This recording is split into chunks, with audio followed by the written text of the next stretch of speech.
Is the United States running out of money for Ukraine? Well, the White House says that it's nearly out of money to help Ukraine in its war against Russia.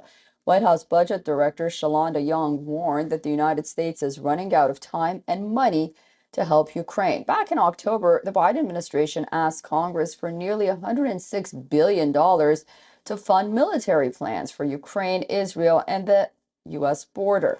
The Republican control of the House of Representatives, with a slim majority, funding for Ukraine has become a contentious issue, with some lawmakers advising against it.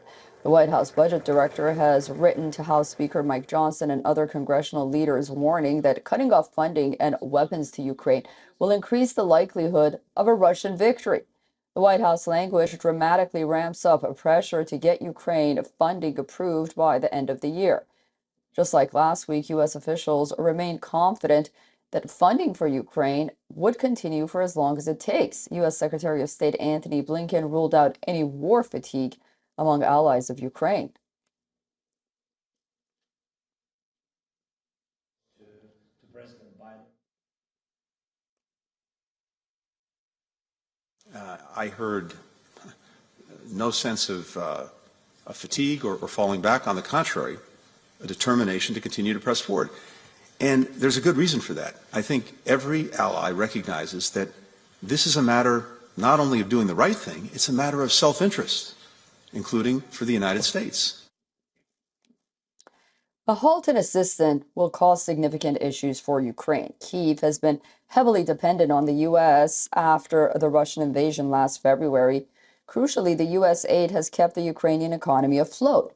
The White House letter says that Putin understands this, which is why Russia has made destroying Ukraine's economy central to its strategy.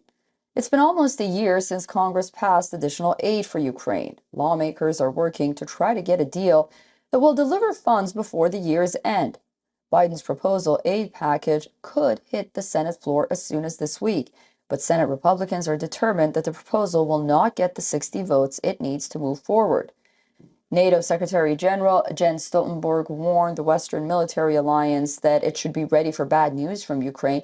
Stoltenberg said that every war has its phases, while adding the alliance should also be ready for bad news. Stoltenberg did not give much more detail on what that bad news may be.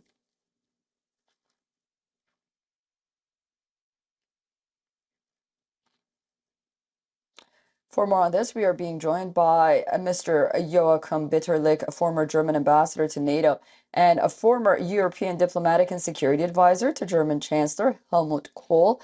He's joining us live from Berlin. Thank you so much for joining us, Mr. Ambassador. It seems that even Jens Stoltenberg is preparing the Europeans for bad news coming from Ukraine. What does that mean, and what do you make of his comments? But please be aware the situation in the United States, in Washington.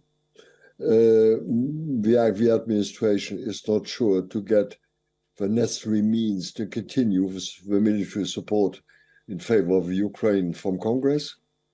And therefore, Stoltenberg is warning the Europeans, you have to do more in the coming months, especially now in wintertime, with regard to this war of attrition in Ukraine. We will have a difficult time, but this reinforces at the same time voices, and I even read voices from Washington, asking the Americans to take a much, let's say, more offensive role towards at least a ceasefire, and asking for assistance support by countries like India or China.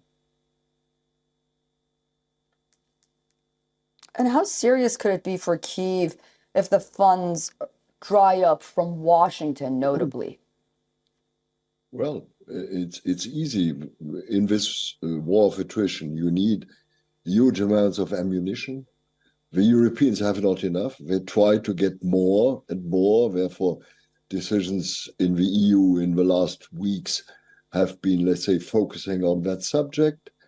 On the other hand, the Russians, let's say, have found now, let's call it a better receipt, at least to stop the Ukrainians, to avoid any, let's say, success in the offensive structure of the last months. And therefore, it's a real war of attrition, and people are becoming tired. Even Ukrainians have problems of recruitment, problems of ammunition, problems of enough arms towards the Russians. And therefore, this situation is a certain stalemate, and therefore we need another pressure on the Russian side to enter into ceasefire, at least ceasefire negotiations before winter. But the same applies indirectly to the Ukraine. We have got first hints by Zelensky in the last days, talking about his war goals. I understand him entirely. The objective is still there, but even he himself and his army are expressing doubts about, let's say, reaching these goals, let's say, in the next time. Therefore, you hear these voices, let's say, to have at least a ceasefire for a moment, perhaps even before winter.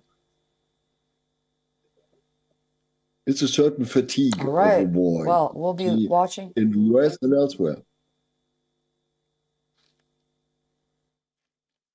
I see. Thank you so much, Ambassador Bitterlich, joining us from Berlin. I look forward to speaking to you again very soon, and we'll be watching this story very closely.